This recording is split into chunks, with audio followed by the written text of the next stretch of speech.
हो रहे आम चुनाव में अपनी पार्टी के उम्मीदवारों के समर्थन में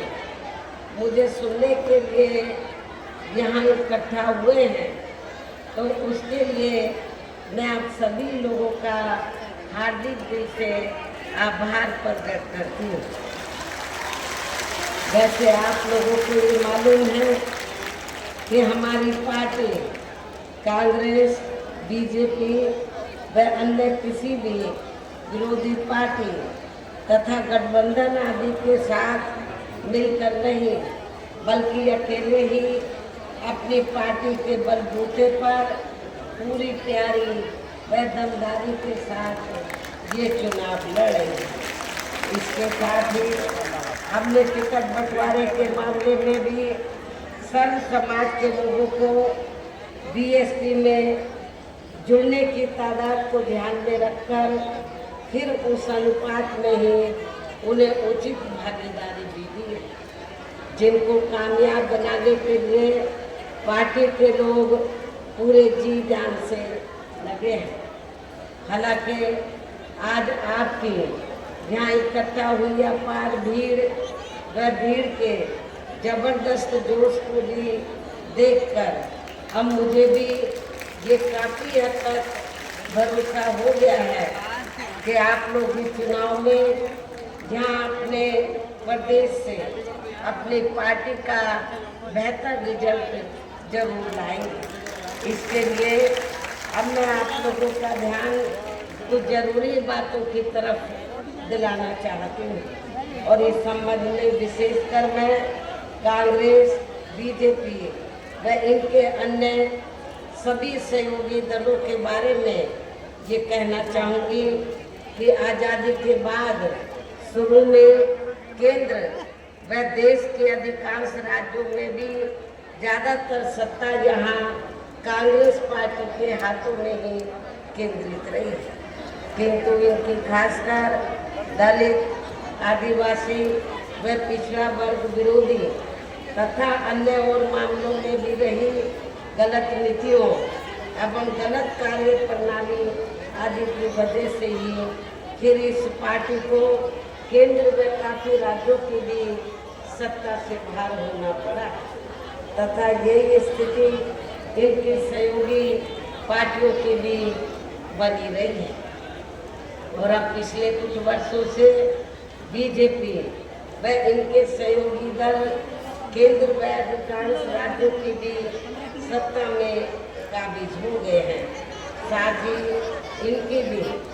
ज़्यादातर जातिवादी, पूंजीवादी,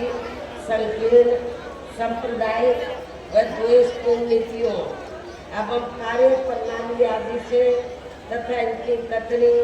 व करनी में भी काफ़ी अंतर होने की वजह से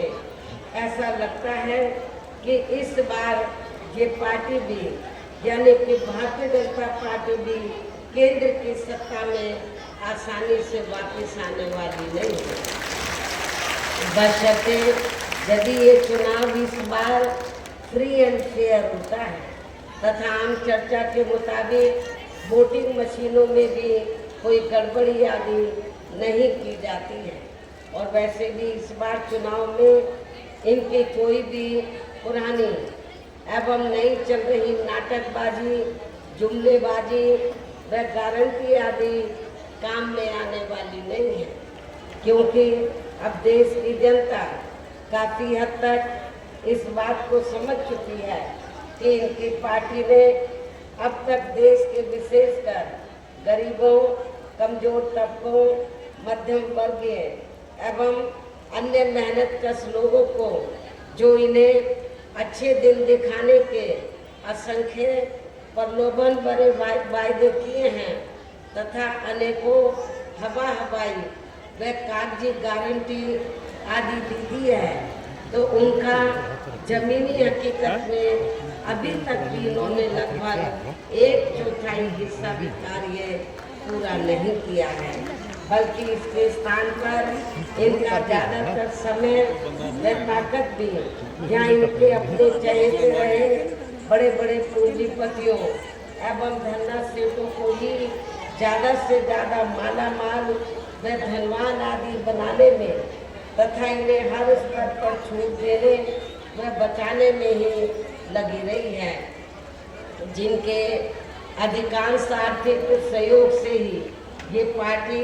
व अन्य पार्टियां भी अपना संगठन चलाती हैं तथा चुनाव आदि भी लड़ाती हैं, जिसका काफ़ी कुछ खुलासा बॉन्ड की आई रिपोर्ट से भी हो जाता है। और इस संबंध में वैसे आप लोगों को ये मालूम है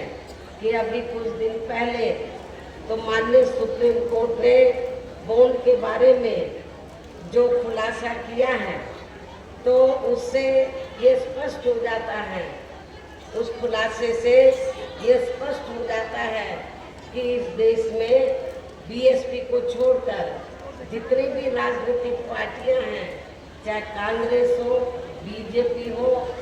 आम आदमी पार्टी हो, अन्य और विरोधी पार्टियां हो या इनके गठबंधन दल हो, तो इन सारी पार्टियों ने जो रिपोर्ट आई है,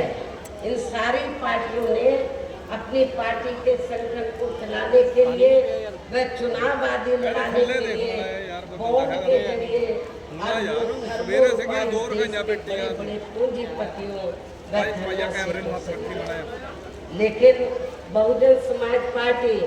एकमात्र पूरे देश में ऐसी पार्टी है जिसने एक भी रुपया अपने पार्टी के संगठन को चलाने के लिए व चुनाव आदि लड़ाने के लिए इस देश के किसी पूंजीपति का धरना से नहीं लिया। बॉन्ड आदि के जरिए एक भी रुपया नहीं लिया है, बल्कि हमारी पार्टी करती क्या है, हमारी पार्टी अपने संगठन को चलाने के लिए तो हर साल बीएसपी की मेंबरशिप के जरिए मेरे जन्मदिन के मौके पर थोड़ा थोड़ा धन इकट्ठा करके, चुनाव में भी थोड़ा धन इकट्ठा करके, कार्यकर्ताओं से थोड़ी आर्थिक मदद लेकर तब हमारी पार्टी अपने संगठन को चलाती है और चुनाव आदि भी लड़ाती है। इसके अलावा अब ऐसा लगता है कि कांग्रेस पार्टी की तरह ही बीजेपी ने भी केंद्र के तमाम सरकारी जांच एजेंसियों का ज़्यादातर राजनीतिकरण कर दिया है। इसके अलावा देश के किसान वर्ग भी वर्तमान बीजेपी की सरकार में शुरू से ही अपनी विभिन्न समस्याओं को लेकर काफ़ी ज़्यादा दुखी व परेशान रहे हैं और अभी भी हैं, जबकि यूपी में 4 बार हमारी पार्टी की रही सरकार ने इनके हितों का भी हर स्तर पर विशेष ध्यान रखा है। आपके पंजाब में खेती काफ़ी होती है, लेकिन चाहे स्टेट की सरकार हो या सेंट्रल की, तो ना तो स्टेट की सरकार ने ना सेंट्रल की सरकार ने किसानों के हितों का बराबर ध्यान रखा है, जबकि हमारी पार्टी की रही सरकार ने अपने चारों हुकूमतों के दौरान तो किसानों को खेती करने के लिए समय से उचित साधन उपलब्ध कराए और उनकी फसल का भी उचित दाम दिया है। ये भी मैं अपने किसान भाइयों को यहाँ बताना चाहती हूँ। इतना ही नहीं, बल्कि केंद्र में पूर्व की रही कांग्रेसी सरकार की तरह ही वर्तमान भाजपा सरकार में भी इनकी जातिवादी, दीन, सांप्रदायिक एवं पूंजीवादी सोच व नीतियों के चलते ही पूरे देश में सर्व समाज में से खासकर गरीबों, दलितों, आदिवासियों, पिछड़े वर्गों, मुस्लिम एवं अन्य धार्मिक अल्पसंख्यक समाज के लोगों का भी पूर्ण रूप से विकास व उत्थान आदि नहीं हो सका है। और इस संदर्भ में वैसे आप लोगों को ये मालूम है कि पूरे देश में यहाँ दलितों, आदिवासियों एवं अन्य पिछड़े वर्गों का सरकारी नौकरियों में वर्षों से अधूरा पड़ा आरक्षण का कोटा भी अभी तक नहीं भरा गया है। विशेषकर एससी व एसटी वर्गों के सरकारी कर्मचारियों का पदोन्नति में आरक्षण तो अब काफ़ी हद तक प्रभावहीन ही बना दिया गया है। साथ ही केंद्र व राज्यों में भी विरोधी पार्टियों की रही सरकारों में इन सभी वर्गों को प्राइवेट सेक्टर में आरक्षण दिए जाने की व्यवस्था किए बिना ही इनकी सरकारों के ज़्यादातर सरकारी कार्य अब प्राइवेट सेक्टर के जरिए ही इनके बड़े बड़े पूंजीपतियों व धरना सेठों आदि को ही दिए जाने के कारण अब इनको पूरे देश में आरक्षण का बहुत कम लाभ मिल पा रहा है। इसी प्रकार इनका अन्य और मामलों में भी शोषण व उत्पीड़न आदि होना अभी तक भी बंद नहीं हुआ है। इनके साथ साथ मुस्लिम व अन्य धार्मिक अल्पसंख्यक समाज के लोगों की भी हालत हर स्तर पर या काफ़ी ज़्यादा खराब व दयनीय ही बनी हुई है, जिसका काफ़ी कुछ खुलासा सच्चर कमेटी की रिपोर्ट में भी किया गया है। इतना ही नहीं बल्कि पिछले कुछ वर्षों से केंद्र व अधिकांश राज्यों में भी बीजेपी व आरएसएस की सरकारों के चलते हुए अब इनका विकास एवं उत्थान आदि होना भी काफ़ी हद तक बंद सा ही हो गया है। आए दिन इन पर खासकर धर्म की आड़ में हो रही जुल्म जाति भी यहाँ काफ़ी ज़्यादा चरम सीमा पर पहुँच चुकी है। इनके साथ साथ अपर कास्ट समाज में से विशेषकर गरीब लोगों की भी हालत हमें कोई खास अच्छी नज़र नहीं आती है। इनकी गलत कृषि नीतियों के कारण किसान वर्ग भी आए दिन आंदोलित ही रहता है। पंजाब के लोग भी काफ़ी ज़्यादा दुखी हैं। पंजाब है, आपका हरियाणा है, यूपी है, राजस्थान है, तो आए दिन यहाँ के खास तौर से यहाँ के किसान भाई आए दिन अपनी मांगों को लेकर वो दिल्ली की सड़कों पर आंदोलन करते हुए हमें नजर आते हैं। कभी पंजाब में, कभी हरियाणा में, कभी अन्य और राज्यों में, और अब इन लोगों को मजबूरी में तो दिल्ली में भी जाकर अपनी मांगों को लेकर धरना प्रदर्शन करना पड़ता है। साथ ही इनकी गलत आर्थिक नीतियों की वजह से देश की अर्थव्यवस्था पर भी इसका काफ़ी बुरा प्रभाव पड़ा है, जिससे यहाँ विशेषकर छोटे एवं मध्यम वर्गीय व्यापारी वर्ग भी काफ़ी ज़्यादा दुखी व परेशान है। और अब केंद्र में पूर्व की रही सरकारों की तरह ही वर्तमान भाजपा सरकार में भी यहाँ पूरे देश में गरीबी, बेरोजगारी एवं महंगाई आदि भी लगातार काफ़ी ज़्यादा बढ़ रही है। देश में हर स्तर पर फैला भ्रष्टाचार भी कम नहीं हुआ है। ऐसे में अब आप लोगों को देश में हो रहे लोकसभा चुनाव में कांग्रेस, बीजेपी व इनकी सहयोगी पार्टियों को भी तथा यहाँ की जो और स्थानीय पार्टियां हैं उनको भी केंद्र की सत्ता में आने से जरूर रोकना है। जिनकी गलत नीतियों व गलत कार्य प्रणाली आदि को आप लोग काफ़ी हद तक आजमा भी चुके हैं। और अब ये विरोधी पार्टियां किस्म किस्म के ऐसी स्थिति में अब ये विरोधी पार्टियां किस्म किस्म के साम, दाम, दंड भेद आदि अनेकों हथकंडे इस्तेमाल करके केंद्र की सत्ता में आने की पूरी कोशिश में लगी हैं, जिनसे अपनी पार्टी के लोगों को हर स्तर पर काफ़ी ज़्यादा सावधान रहना है। और इस मामले में विरोधी पार्टियां अपने अपने पक्ष में हवा बनाने के लिए खासकर मीडिया, ओपिनियन पोल व सर्वे आदि का जो बड़े पैमाने पर इस्तेमाल कर रही हैं, तो उनसे अपनी पार्टी के लोगों को बिल्कुल भी गुमराह नहीं होना है। इसके साथ ही विरोधी पार्टियों के विभिन्न रूपों में जारी किए गए इनके हवाई व प्रलोभन भरे चुनावी घोषणा पत्रों एवं वायदों आदि के बहकावे में भी पार्टी के लोगों को कतई नहीं आना है, जिन्हें ये पार्टियां चुनाव खत्म होने के बाद ज़्यादातर अमल में नहीं लाती हैं। और अब जिन पर से देश की जनता का अधिकांश विश्वास ही उठ गया है, यही खास वजह है कि हमारी पार्टी किसी भी चुनाव में अपनी पार्टी का कोई भी चुनावी घोषणा पत्र आदि जारी नहीं करती है। वैसे भी हमारी पार्टी किसी भी मामले में कहने में बहुत कम बल्कि कार्य करके दिखाने में ही ज़्यादा विश्वास रखती है। और इस बात का सबसे बड़ा सबूत ये है कि उत्तर प्रदेश में 4 बार हमारी पार्टी के नेतृत्व में रही सरकार ने चुनाव में पार्टी के बिना जारी किए गए घोषणा पत्र के ही प्रदेश में आम जनहित में काफ़ी कुछ ऐतिहासिक कार्य करके दिखाए हैं, जिनकी अब देश में अधिकांश पार्टियों की सरकारें काफ़ी नकल भी कर रही हैं। जबकि इस मामले में हमारी पार्टी का ये कहना है कि यदि इन पार्टियों के स्थान पर केंद्र में हमें अपनी पार्टी की सरकार बनाने का मौका मिलता है तो तब फिर हमारी पार्टी की बनी सरकार केंद्र में यहाँ अब तक की रही सभी विरोधी पार्टियों की सरकारों की तरह केवल हवाई व कागजी कार्य आदि नहीं करेगी, बल्कि उत्तर प्रदेश की तरह ही जमीनी हकीकत में ठोस कार्य करके दिखाएगी। और इस संदर्भ में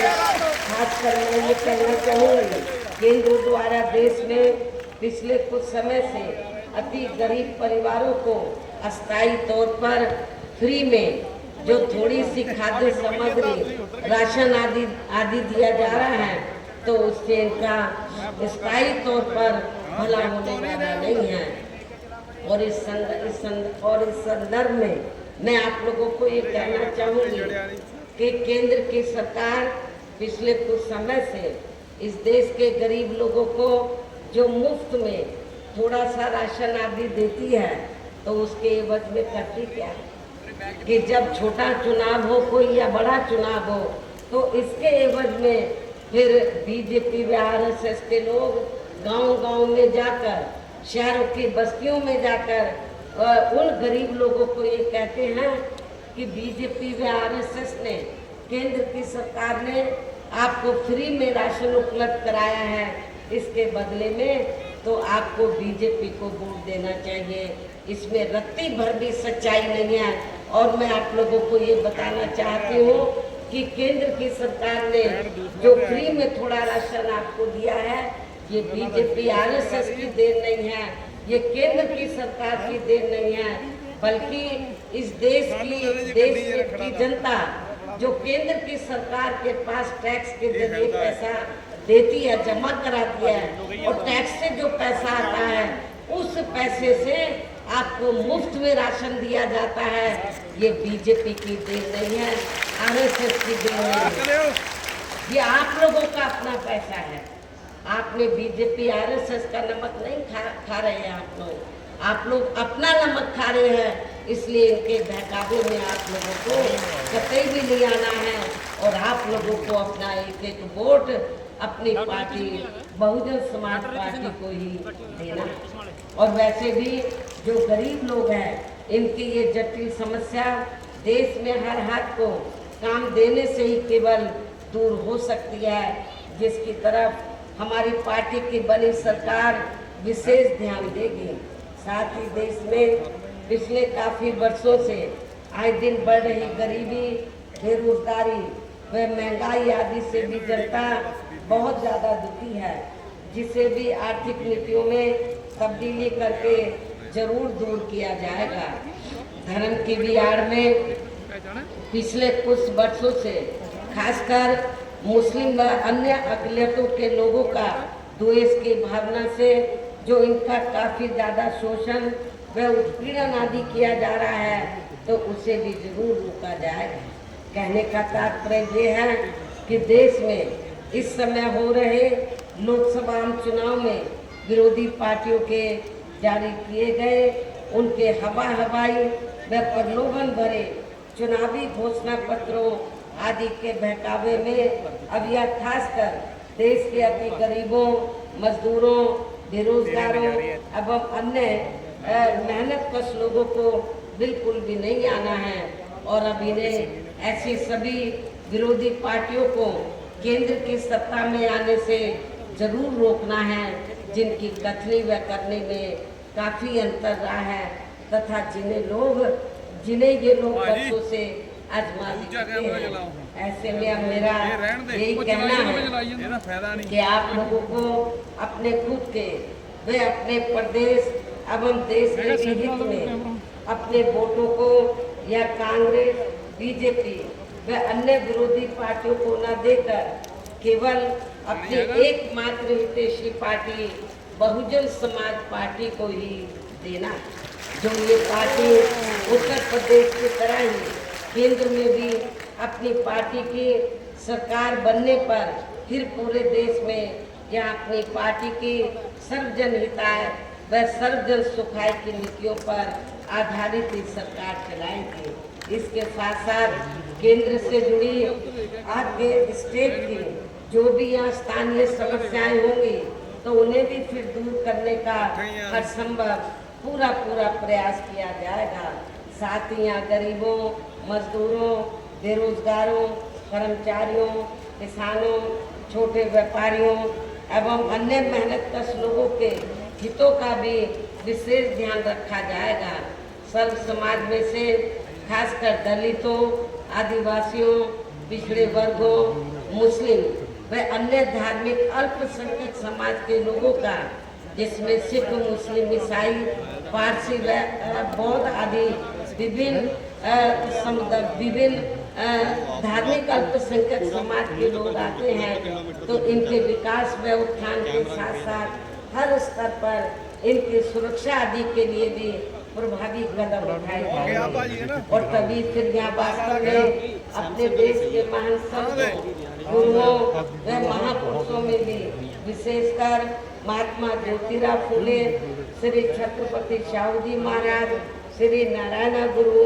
बाबा साहब डॉक्टर भीमराव अम्बेडकर एवं मान्यवर श्री कांशीराम जी का अधूरा रहा सपना जरूर साकार हो सकता है, जिनको खासकर यूपी में हमारी पार्टी की सरकार द्वारा हर स्तर पर पूरा आदर सम्मान दिया गया। इन्हीं खास बातों के साथ ही अब मेरा पार्टी व मूवमेंट के हित में यही कहना है कि हमारी पार्टी ने आपके पंजाब स्टेट में, पंजाब से लगे हिमाचल प्रदेश में भी जिनको भी आपके पंजाब स्टेट में हमारी पार्टी ने आपके पंजाब स्टेट में व पंजाब से लगे हिमाचल प्रदेश में भी जिनको भी लोकसभा के लिए चुनाव के मैदान में उतारा है, जो यहाँ आपके सामने मंच पर भी मौजूद हैं, तो उन्हें आपको जरूर कामयाब बनाना है। जिसके लिए या पार्टी के केंद्रीय व स्टेट के कोऑर्डिनेटर तथा स्टेट की दोनों स्टेट की पूरी कमेटी व यहाँ के अन्य सभी स्तर के छोटे बड़े पदाधिकारी एवं कार्यकर्तागण आदि पूरे जी जान से लगे। और अब अंत में मेरा यही कहना है, आप लोगों को वोट पड़ने वाले दिन यहाँ अपनी पार्टी के सभी लोकसभा उम्मीदवारों को अपनी पार्टी का जो चुनाव चिन्ह हाथी है, हाथी चुनाव चिन्ह के सामने वाले बटन को दबाकर इनको भारी वोटों के अंतर से जरूर कामयाब बनाना है, विजयी बनाना है, इनको पार्लियामेंट में जिताकर जरूर भेजना है। इस खास अपील के साथ ही अब मैं अपनी बात यही समाप्त करती हूँ। जय भीम, जय भारत।